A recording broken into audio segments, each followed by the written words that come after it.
Oke, jadi ketika Anda ketemu dengan situasi tersebut dalam kondisi ringan, Anda bisa membantu, atau jika Anda sendiri yang mengalaminya, Anda harus mengalihkan perasaan-perasaan negatifnya, mereduksi emosinya, terus pengalihan kepada kegiatan-kegiatan yang baik. Atau ketika Anda muncul keluhan tersebut, Anda bisa menarik nafas panjang dalam-dalam, terus menghembuskannya. Ini upaya untuk mereduksi emosi, melepaskan ketegangan gitu ya. Nah, secara ringan bisa dilakukan hal-hal tersebut. Namun ketika gejalanya berat, Anda perlu penanganan dari seorang psikiater untuk terapi medikamentosa, dan juga dari psikolog, yang biasanya psikolog akan memberikan psikoterapi atau hipnoterapi.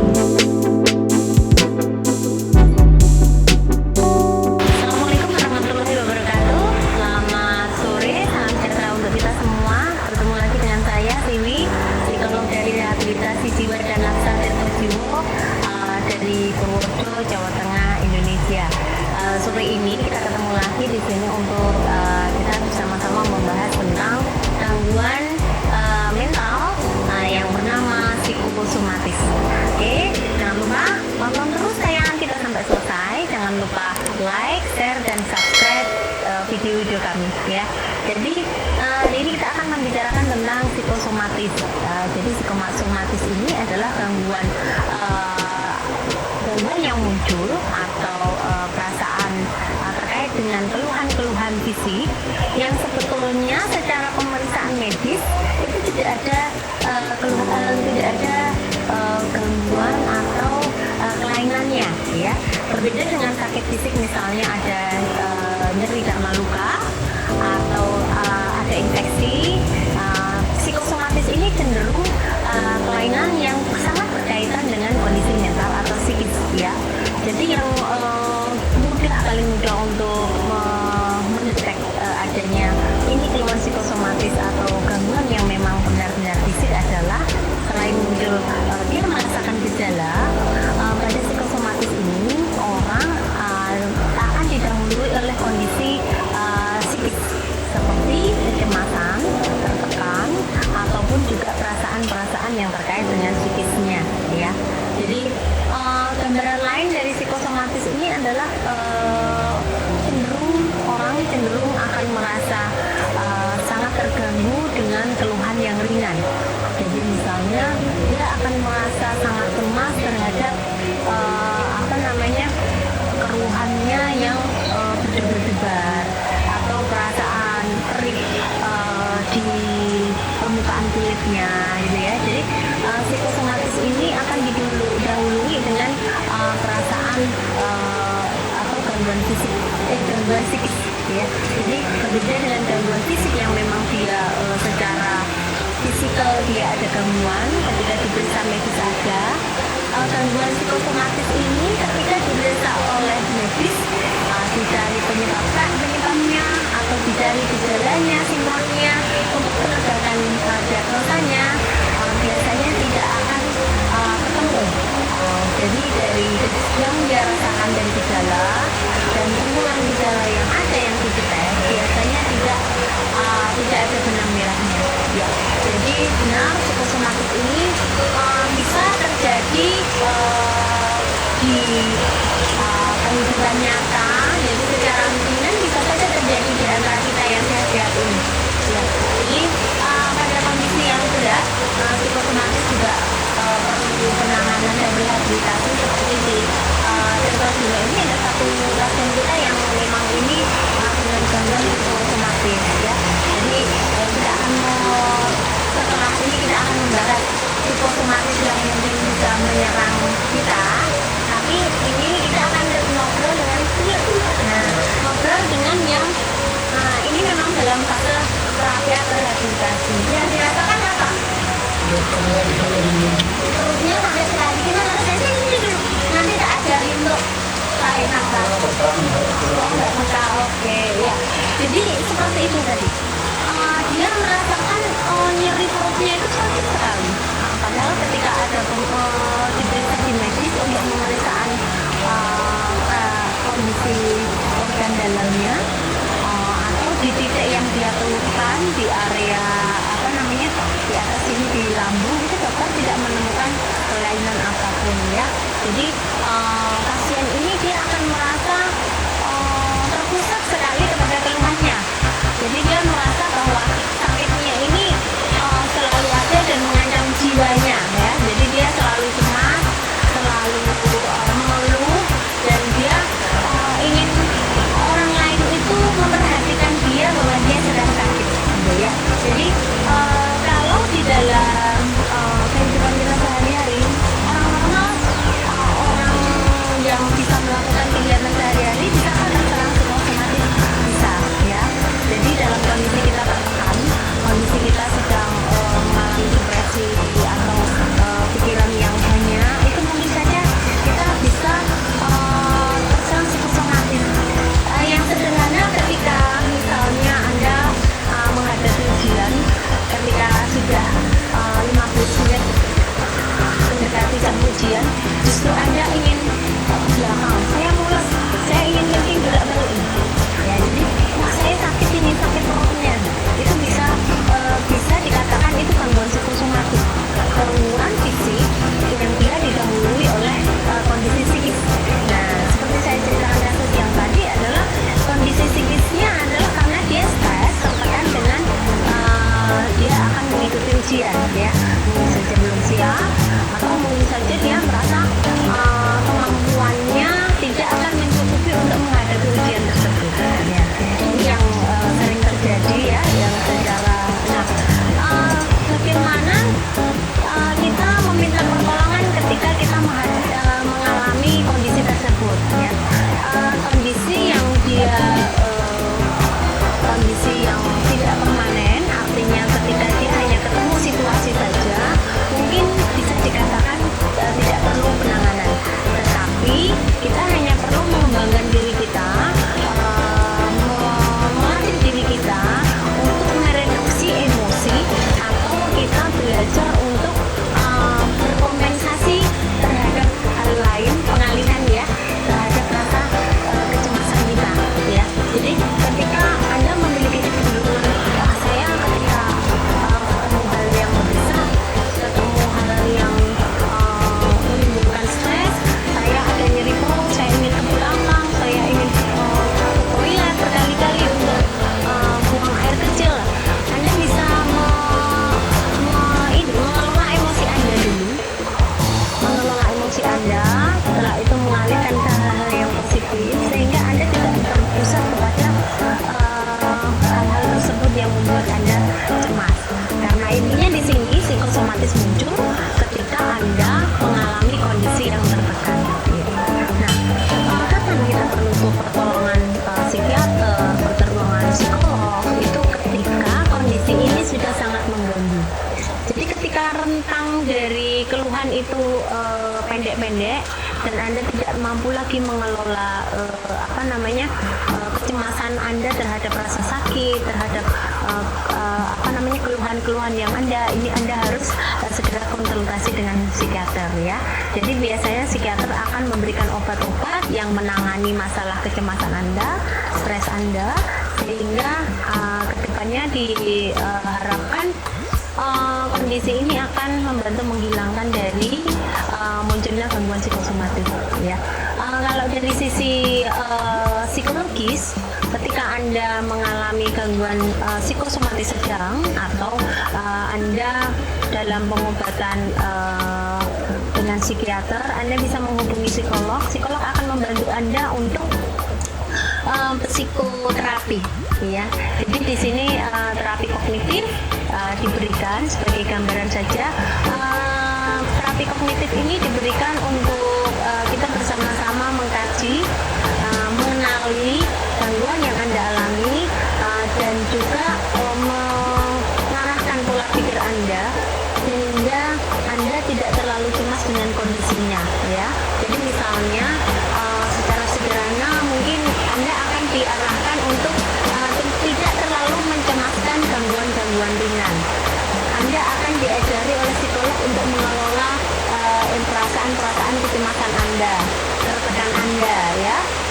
Dan juga nanti Anda akan diajari untuk pengalihan kepada hal-hal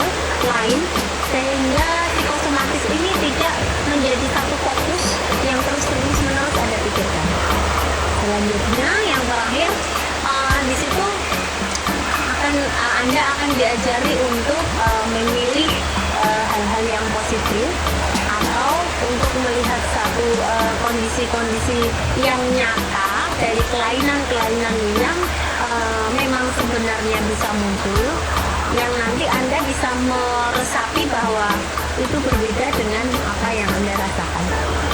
Jadi itu tadi tentang psikosomatis. Untuk kesehatan jiwa ini memang memiliki peran untuk bagaimana menunjang kesehatan fisik, ya. Jadi tadi kita lihat teman kita yang dalam fase rehabilitasi ini, dia ada di rehabilitasi ini sudah lumayan lama, mungkin menjelang 7 bulan, dan progresnya belum begitu membaik, tetapi sudah ada peningkatan di penerimaan dia. Artinya keluhan itu masih tetap muncul, tetapi dia sudah memiliki cara-cara untuk menanggulangi ketika dia merasakan psikosomatisnya. Ya, jadi secara kasus yang ringan ini kita bisa mengelola diri kita sendiri. Untuk gejala yang menengah atau berat, Anda bisa meminta bantuan psikolog dan juga bantuan dari psikiater, ya. Jadi kombinasi dari terapi medikamentosa dan psikoterapi atau terapi psikologi. Oke, jadi ketika kondisinya berat perlu rehabilitasi, ini akan diberikan satu terapi rehabilitasi yang diharapkan itu lebih bisa membantu, karena ketika Anda mendapatkan rehabilitasi, intensitas dari progresnya biasanya akan lebih baik. Jadi di sini saya pesan juga, ketika Anda memiliki teman atau memiliki keluarga dengan psikosomatis, bantulah mereka untuk yang pertama pengelolaan emosinya, dukung dirinya sehingga dia tidak merasa bahwa dirinya sendirian dan nyerinya ini adalah hukuman bagi dirinya, dan juga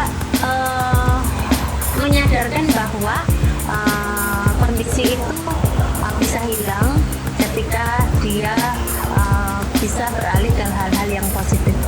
Oke, jadi untuk kasus-kasus berat yang memerlukan rehabilitasi ini dilakukan untuk kita bisa secara intens membantu penderita psikosomatis untuk dia lebih bisa mengelola emosinya, mengelola kondisi stresnya atau depresinya, sehingga kemunculan dari gangguan psikosomatis ini akan berkurang sedikit demi sedikit.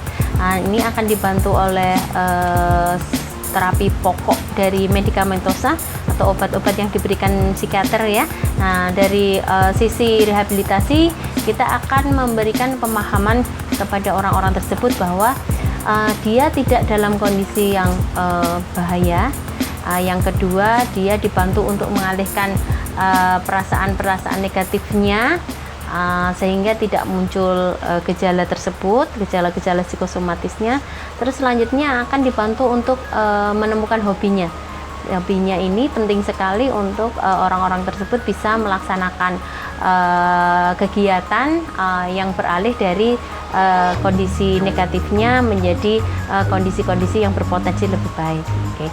Jadi untuk teman-teman, Anda bisa mengenali gejala-gejala psikosomatis pada diri Anda sendiri atau juga pada orang-orang dekat Anda adalah dengan melihat gangguan atau gejala-gejala yang dirasakan yang sebelumnya didahului oleh perasaan tertekan, perasaan stres, perasaan cemas, ya. Nah, ini didukung oleh pastinya ketika gangguan itu dikonsulkan ke dokter untuk pemeriksaan fisik, tidak ada ditemukan kelainan fisik yang mendukung gejala tersebut. Artinya tidak ada benang merah dari gejala-gejala yang dirasakan dengan kondisi fisik atau kondisi pendukung untuk tegaknya diagnosa terkait dengan hal tersebut, ya. Jadi di sini bisa disampaikan bahwa psikosomatis adalah gangguan yang muncul terkait dengan psikis, namun dia akan terasa di fisiknya yang didahului oleh gangguan-gangguan psikis terlebih dahulu, seperti kecemasan ataupun juga stres ataupun kondisi tertekan lainnya. Oke, jadi ketika Anda ketemu dengan situasi tersebut dalam kondisi ringan, Anda bisa membantu, atau jika Anda sendiri yang mengalaminya, Anda harus mengalihkan perasaan-perasaan negatifnya, mereduksi emosinya, terus pengalihan kepada kegiatan-kegiatan yang baik. Atau ketika Anda muncul keluhan tersebut, Anda bisa menarik nafas panjang dalam-dalam, terus menghembuskannya. Ini upaya untuk mereduksi emosi, melepaskan ketegangan gitu ya. Nah, secara ringan bisa dilakukan hal-hal tersebut.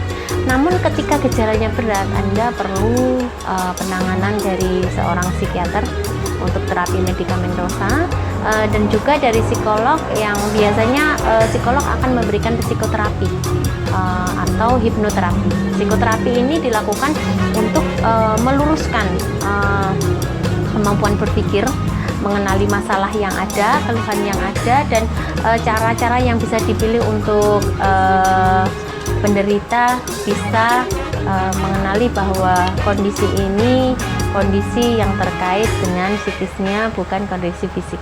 Terus yang hipnoterapi, biasanya psikolog akan mengarahkan penderita ini untuk mengenali perasaan-perasaan yang dia tekan, ataupun kondisi-kondisi peristiwa yang pernah dialami yang membuat dia tidak nyaman, yang membuat dia cemas atau dia tertekan, sehingga kita akan membantu dia untuk bisa penerimaan terhadap kondisi tersebut, sehingga bebannya akan menjadi berkurang. Oke. Itu tadi yang kita bicarakan tentang psikosomatis. Semoga ulasan ini atau materi ini berguna untuk kita semua. Paling tidak kita bisa mendetek gangguan-gangguan ringan yang mungkin ada di lingkungan kita, dan kita bisa mengenali gangguan-gangguan yang perlu penanganan lebih, penanganan psikiater maupun psikolog, ataupun gangguan yang dia memang perlu rehabilitasi yang intens. Oke teman-teman, tetap semangat mendukung kesehatan mental di Indonesia, dari kepedulian kita terhadap diri sendiri, kepedulian kita terhadap lingkungan. Kita mendukung upaya-upaya pemulihan dan pengenalan terhadap kondisi-kondisi mental, sehingga kita bisa mengatasi masalah-masalah mental yang ada untuk menuju Indonesia sehat mental. Oke, terima kasih atas perhatiannya. Tonton terus ulasan-ulasan dari kami, video-video kami. Kami tunggu kritik salamnya untuk kita bisa lebih baik. Oke, terima kasih. Sampai ketemu di lain waktu. Wassalamualaikum warahmatullahi wabarakatuh.